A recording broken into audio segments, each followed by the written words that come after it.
Agora, as famílias brasileiras estão mais endividadas e pagando bem caro para obter crédito, o que reduz, claro, a disposição de contratar empréstimos aqui no país. Thalita Souza chegando para conversar com a gente, de acordo com o Banco Central. Quais são os números sobre isso, hein? Bem-vinda, boa noite para você.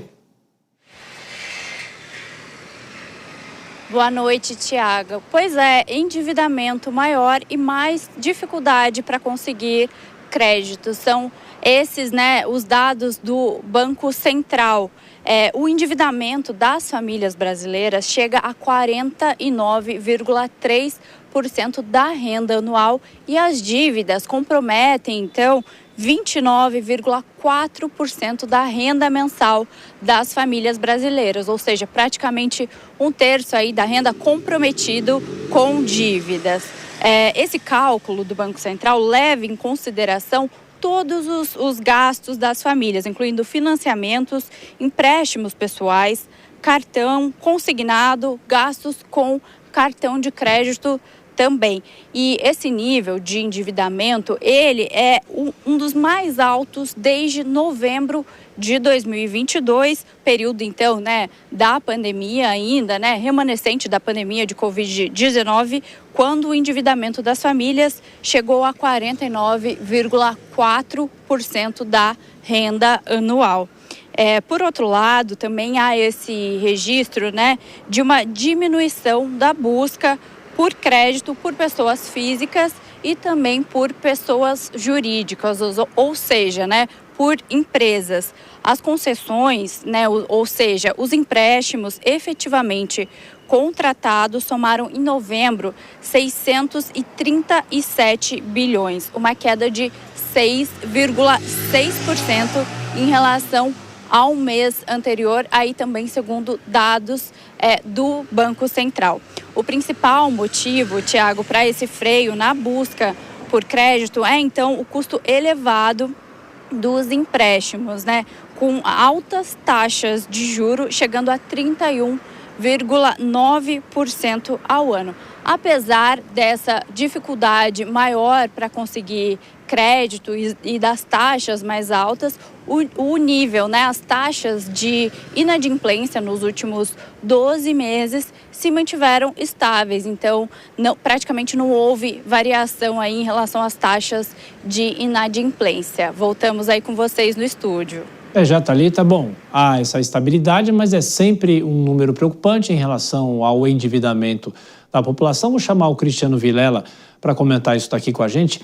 Vilela, é claro que as famílias endividadas, as famílias que têm problemas para fechar as contas todos os meses, é uma família que não vai buscar um financiamento. Primeiro porque dificilmente vai ter possibilidade de fazer não só a comprovação de renda, mas também tem dificuldades de obtenção de crédito. E tem a ver também com uma coisa chamada taxa Selic, que passamos o ano inteiro discutindo e certamente vamos discutir em 2026. Pois é, Tiago, esse é o grande problema. A alta taxa de juros que a gente vê no Brasil hoje em dia, ela é ruim para o trabalhador de uma forma geral, para as famílias de uma forma geral, à medida que torna muito mais caro o crédito. Seja o crédito rotativo do cartão de crédito, seja o empréstimo bancário, seja os financiamentos diversos que a pessoa faz no seu dia a dia para aquisição de bens de consumo, para aquisição de bens duráveis, imóveis, enfim. Então, esse crédito ele se torna mais difícil e ele acaba aumentando com isso o endividamento das famílias. Ora, com isso você tem duas possibilidades, ou ter esse endividamento bastante significativo em situações onde realmente não se tenha como fugir daquela aquisição, e em outras possibilidades o cidadão acaba deixando de lado a compra e deixando para o momento mais oportuno, o que leva ao desaquecimento da economia.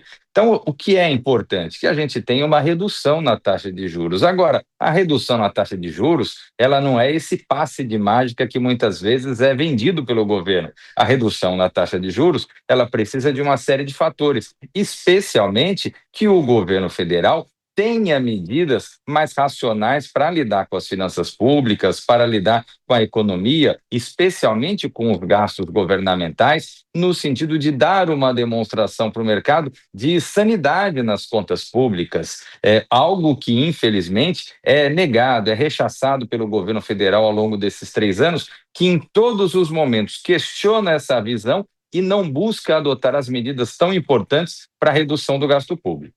Outro ponto importante, muita gente pode pensar, mas o Brasil não tem uma taxa de desemprego muito baixa, todo mundo trabalhando, muita gente na informalidade, mais trabalhando. O problema é que a renda não acompanha muitas vezes o trabalho. A pessoa às vezes trabalha de segunda a segunda, mas não consegue uma renda satisfatória para que possa conseguir honrar os compromissos mais básicos, né, Vilela? Exatamente, Tiago. O fato de termos aí grandes níveis de ocupação, ou melhor, um baixo nível de desemprego, não quer dizer necessariamente que todos estão empregados, trabalhando e recebendo bem.